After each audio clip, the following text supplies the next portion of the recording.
You can call it shirts and skins, or you can call it blues and whites, whatever it may be. But if you're on one team, you're supposed to be for this, and if you're on the other team, you're supposed to be for that. And I'll tell you, as a guy that grew up in a working class family, and we got crushed by the spiraling. It just crushed our family. My dad was out of work for a good period of time. So I have a lot of empathy for working families right now who travel 20 to 30 miles, sometimes more, one way to get to work. They're putting their disposable income in the gas tank. So I want to do more to drive down their gas and home heating prices. But that doesn't mean that I find that state acceptable. We should be energy independent. And there's no reason why we can't perfect clean and renewable energies. I'm not, some people on my party, they throw up cylindrical and say, no, that was different. That was a failed business plan right there. That's not talking about research and development and prototyping that'll drive down photovoltaics so that it competes with everything. Combined cycle, nuclear, coal. It'll revolutionize energy in our country. And we can do it right here in America. And we can lead. So that's a frustration I have, is that, if you've got one letter in front of your name, you're supposed to be for this, and one letter you're supposed to be for that. And I say, why can't we do all of it in good moderation and judgment, so that we can make things easier for people to live today and smarter for us to live in the future. Taxes, regulation, healthcare costs, energy costs. Let's talk about the fifth and sixth very briefly, the other variables. Infrastructure, number 5. Infrastructure broadly defined. It's absolutely roads and bridges. And especially in a state like ours, over 7,000 bridges that are of concern for us and across the state. But it's more than just roads and bridges, and I mentioned the bill that we passed. It's also, in the 21st century, we advertise and we sell goods over the internet. So it's broadband. Broadband is a passion of mine too. We've been working this very hard, and I worked it in the last 36 hours in the Ag Committee, and we've got more work to do. But proliferating access to high-speed broadband is going to grow jobs. It's going to improve our healthcare delivery, and it's going to be better for our education, not to mention our quality of life. We can do this. That needs to be done. But it's not just roads and bridges and broadband, it's also education. It's education too. That's the human train, if you will. And I think with all the good intentions, we went down the wrong road about a decade ago with the No Child Left Behind. We tried to homogenize graduates. And we created a culture of test takers. And we almost exacerbated it here in the state a month ago. Imagine yourself being a 24-year-old #1 graduate from Columbia University. And you're the best teaching prospect in the state. Are you going to go to work? Are you going to go to work in a school that's underfunded? That your evaluation is going to be based on your students' exam scores and they're going to be posted online?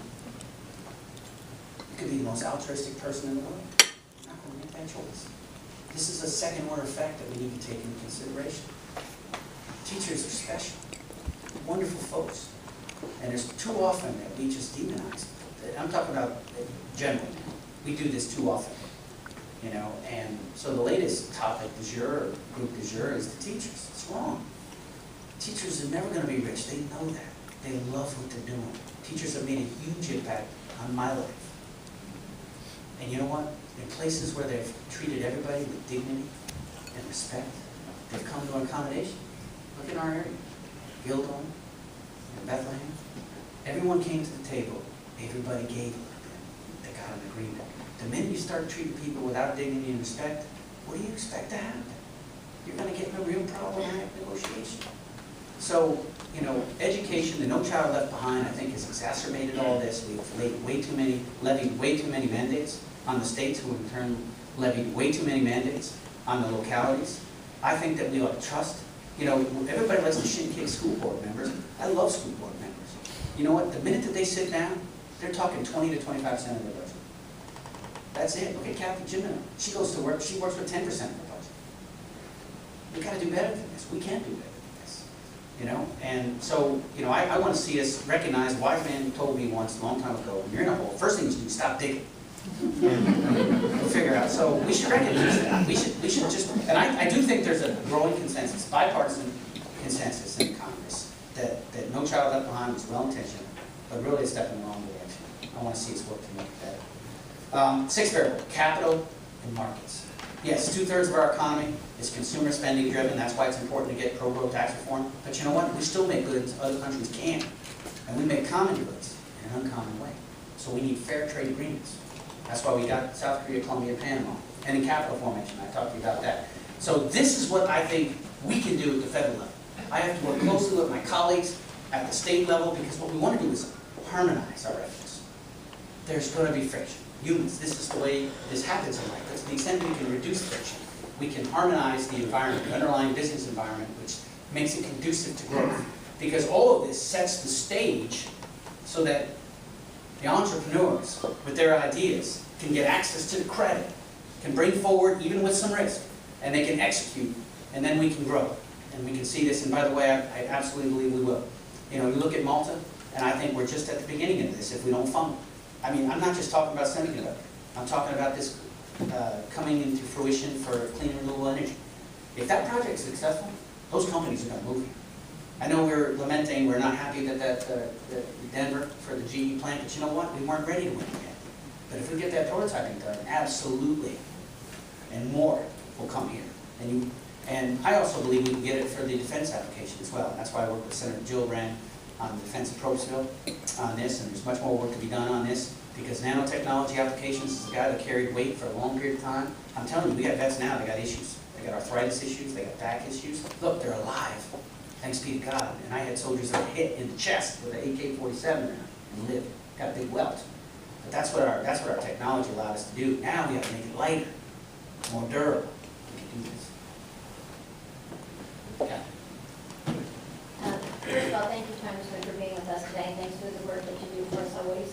I'm hearing from a number of veterans, including the one who raised me, that they are growing in concern about the impact of sequestration on defense, and that following cuts that have already been implemented, further cuts are going to leave us vulnerable. Do you know where that's happening at this point? Well, I'll tell you that. What I think we can do, we've already done once. We voted on a bipartisan budget, Cooper Locke read, which was a variant of Simpson-Bowles, and it addressed all the major issues, nearly all of the major issues we're facing this year. It addressed with sequestration, it dealt with budget, it dealt with tax extenders, it dealt with tax policy, and it dealt with the debt ceiling. And if we can get enough legislators to step up and to vote for that bill, all of those issues will be addressed. We dealt with sequestration and Cooper Locke read. So, I mean, the issue is we can't get the right's concerned because they think they're raising taxes when they're actually raising revenues through pro-growth tax reform. The left's concerned that they'll get their base will abandon them because they believe in any cuts. The fact of the matter is we need pro-growth tax reform because we lost $300 billion in revenues when we went into recession. So when you hear people say this is the lowest level of taxation in history, a more precise thing to say is the lowest level of revenues in relation to gross domestic product. And that's the problem we need to solve, is getting the revenues through pro-growth tax reform. But we also need to commit to a spending level that's disciplined, that will get us back to a balanced budget over time. And when we do these things, we will preserve the strength of our country and continue to enjoy the support of people all over the world who invest in us, because this is the best bet in the world. And it will deal with sequestration. Now, let me address it more specifically. So I've had individuals come to me, and they want me to do what I would describe as a panic. They want me to sign up for X, Y, and Z. And see, the reason why the sequestration was put in there is to make the legislators make the agreement. So when you're under stress, the last thing you should do is take the pressure off. You need to get the job done. So when people have come to me and said, well, let's take the sequestration off, I say, well, where's the agreement? Where's the agreement? Because all we're really doing is making it harder. It's hard. It's hard now, but I'm going to tell you, not in relation to some of it. When I think about Sunnis, Shias, Kurds, Turkmen, Yazidis, Christian Jews, and 120-degree heat with IEDs around the next corner, and they want to talk about the last 2,000 years, and we got to get to next week. That was hard. What we have is challenging, but we can overcome it, and there's already a vehicle to do it. So, I'm not inclined to look for what I think are, and by the way, all the easy solutions are partisan solutions. And how do you get a partisan solution through in an era of divided government? Somebody explain that. So I want to see us make reasonable and good judgment, and we can get this done. And if anybody else wants to talk about it further, I'd be honored. I can come to a VFW group, or American Legion, because look, as you know, I've studied this, lived it for 29 years. My doctorate is in national security decision making and civil military relations. So I think it's important at this juncture of our country's history that we make good choices. Ms. Diane, I told you this before, and by the way, I counted the word bipartisan 17 times in your remarks, and so that speaks to me. When you and Paul were together up at TechSmart, I told you that I believe that we are really blessed to have two representatives like you. And the message that you gave us tonight, or today, is the same message that you've been delivering every day, and that is we need to get things done. And you've been able to demonstrate that. I just want to thank you for your leadership.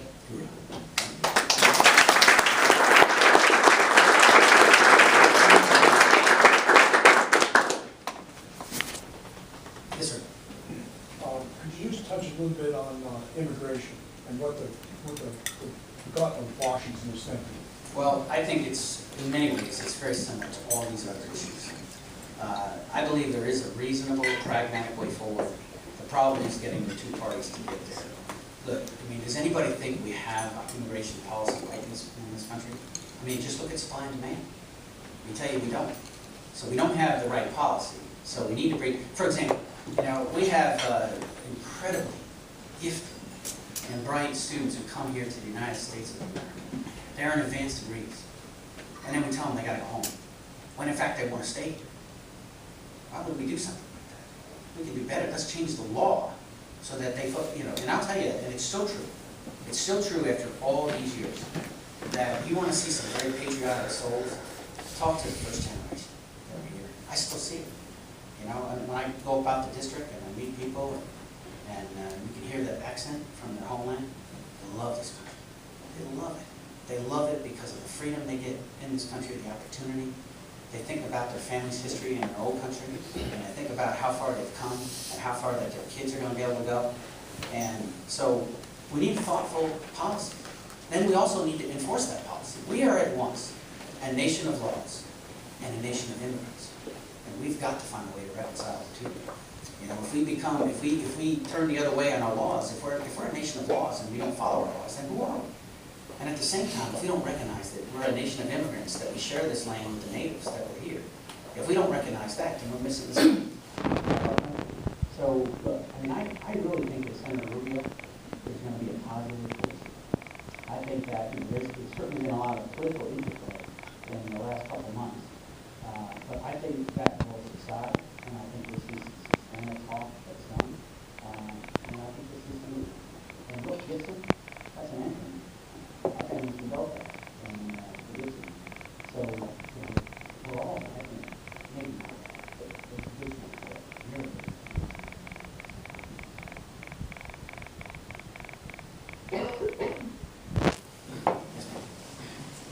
My name is Emma Patrico. I'm the director of the East Greenbush Community Library.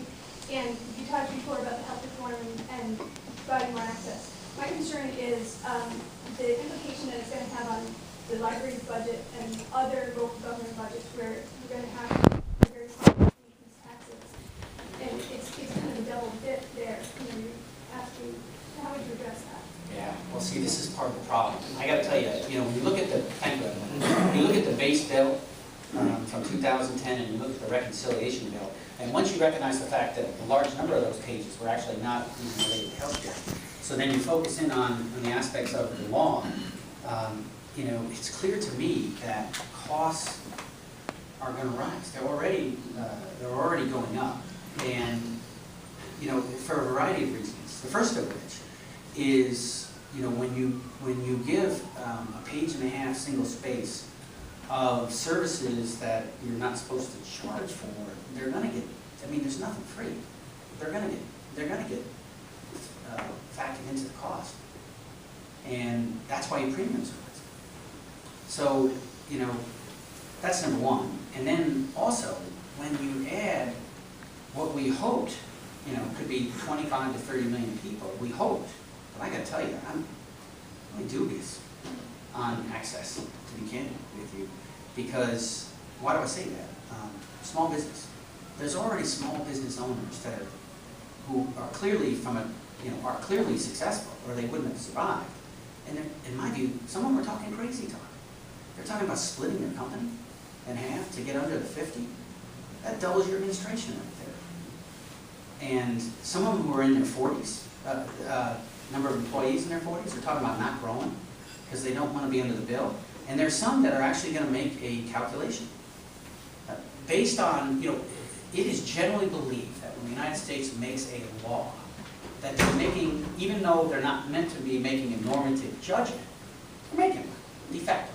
So if you make a law that allows small business to drop employees because they can go to the exchange, we can expect that that's going to happen. So if small business drops employees, then we're at the mandate, right? So then it's up to the individual. Well, what's the individual going to do? Well, here's where we're at. It starts to sequence in over time. 2014, and then 2015, and 2016. So in 2014, if you have a 19-year-old that used to have healthcare insurance and now doesn't because the small business owner decides and somehow is able to rationalize it because it's a law, it must not be a bad thing if they have the choice of doing this under the law. They decide that they're going to drop the healthcare insurance because the individual will then move to the exchange. Then the individual has a choice. What does the individual do? Does the individual buy the insurance or do they pay the tax? So what about that tax? Well, in 2014, it's $95. But in 2016, it's almost, I think it's $700. So remember, that's a tax. They get nothing for that. And you think about what 19, 20, and 21-year-olds get. So there's probably going to be some avuncular conversations that go on between friends and relatives as far as how they should be making those choices. But I'm just raising this point, that if you made assumptions on access, you probably should go back and take a look at it. Because you have to look at it through the prism of those that had elected not to get the insurance. That's the way that this is the problem sometimes, and I went to an Ivy League school. When you look at it, you have to recognize that people make choices from where they stand and where they sit, not from where the theorists stand. And so individuals are going to be making choices. So now, if it's the case that more people drop out, more businesses and more people drop out, then where are the assumptions on the CBO? Well, the Congressional Budget Office has already had to go back and revisit this and look at the cost tag. Now, keep in mind that one of the complications, not widely covered in the media, is the Supreme Court decision on the Medicaid expansion. So what it basically said, there's a lot of misunderstanding about that I've seen in the blogs already. But basically what the court said is a state can decide whether or not to expand Medicaid. If they choose not to expand Medicaid, they don't get that money for the expansion, but you can't take the money that they're already getting. Okay, that's important. There's a good number of states that say they're not going to enter. But if they don't enter, then the figures that we used for CBO are wrong. Then the cost now goes up further because employers are now going to, because then the question becomes if the state's not covering them with Medicaid, it's going to the exchange. Now you've got tax implications in terms of overall costs. Why is this all related to your question? Because we're going to end up with a situation that we're already seeing. You're going to see costs continue to rise, and you're going to see choices being made. And while I believe that there's going to be some access increased, but I question whether or not it's ever going to hit the targets. I personally think it's going to under-deliver on access. It is already under-delivering on cost. So what does that mean for you?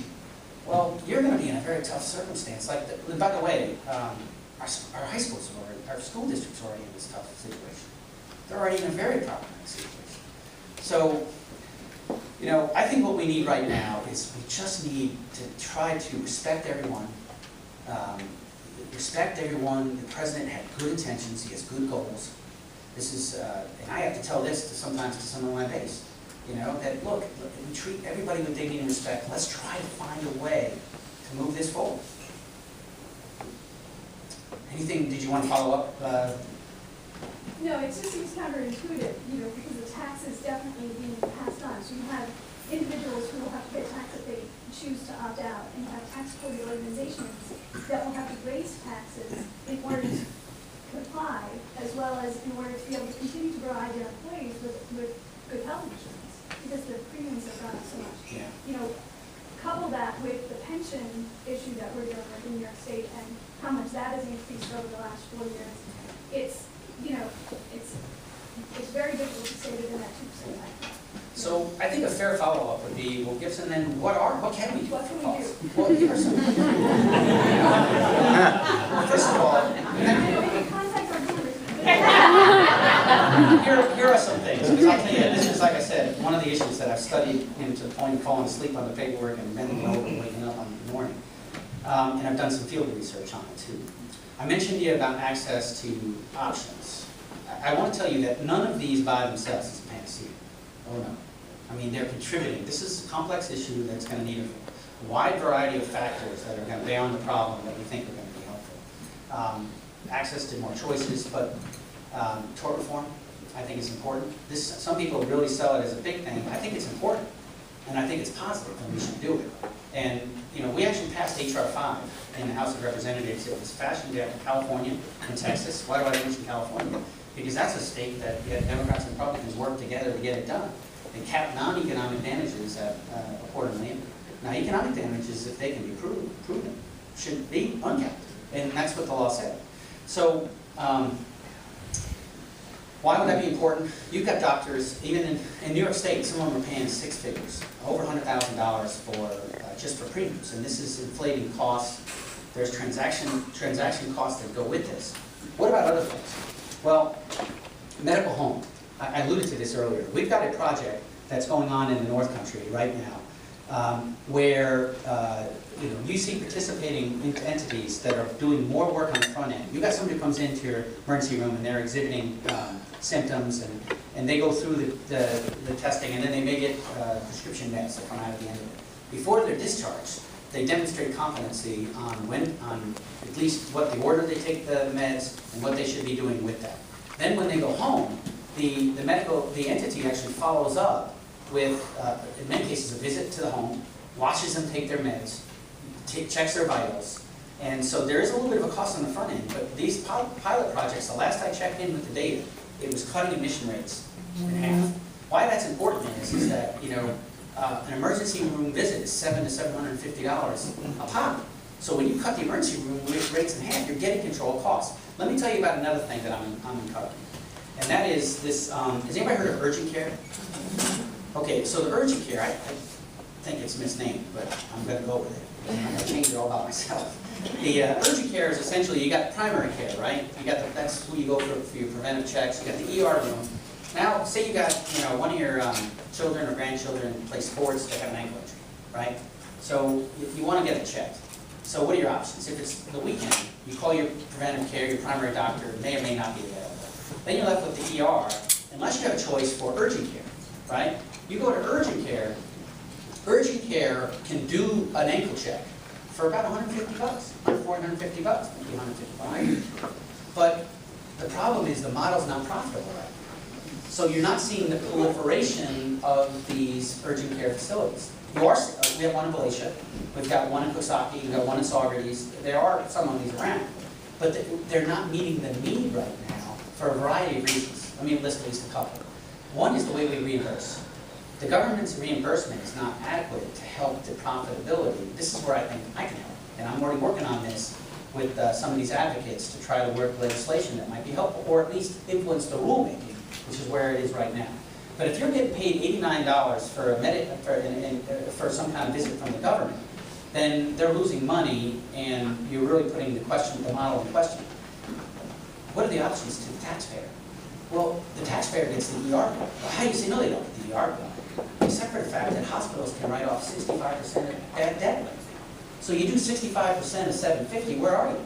You're way north of 155 when it relates to 89. So, but this is one like the bipartisan budget. Because if I read legislation like that, and then I got Grover Norcross and the people mad at me, you know what? I don't work for that guy. I work for 700,000 people in upstate New York, and I'm looking for solutions. That's why the same thing with the bipartisan budget. He thought I broke his pledge. I didn't make a pledge to him. I made a pledge to the people of the 20th Congressional District. I kept my pledge, and I work for it. So I think we need to work for reimbursement rates that are more conducive for the growth. And then here's the other piece of this. Is right now the urgent care facilities, when they sit down with the insurance companies, yes, it's in the insurance company's interest to get a negotiated agreement, except for the urgent care facilities on their knees. So you're finding that they dilate, and I have great respect for everyone, including, the insurance company. I'm not looking to make a derogatory comment. I'm just stating the reality. that they're having trouble closing the deal on some of these agreements. But if we can facilitate that, we'll actually have a model where you can populate it all over upstate New York and beyond, so that you don't have to go to the ER. Now you're saving money. If you're saving money with that, you're saving money with the medical home, if you're saving money with tort reform, you're saving money with choices across state lines, you're rationalizing, I should say more rationalizing the system. That's what we should be focused on. Because by rationalizing the system, we will not only drive down costs, then I think we'll be in a different position morally to argue to our 20-something-year-olds why it's in their interest. We worked on the cost. It's in your interest to do this. And by the way, the other thing is the safety net. See, that's the thing. A lot of this gets politicized. You know, we have two things. One is, if you walk into any hospital today, the first thing you'll see is a sign. I was just with Dave up in Glens Falls. We will not turn anybody away. So the medical coverage is going to happen. The question is it adequate? Of course it's not.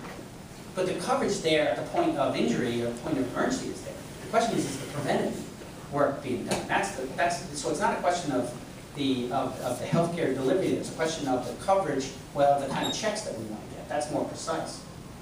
And then the other thing is the Medicaid that we have right now. And for kids, we have some wonderful programs. And that's the other thing that's also confused or convoluted or conflated in all this, is that, and again, 30-second ads is one way to play this out, but in New York State, we've already got a number of provisions.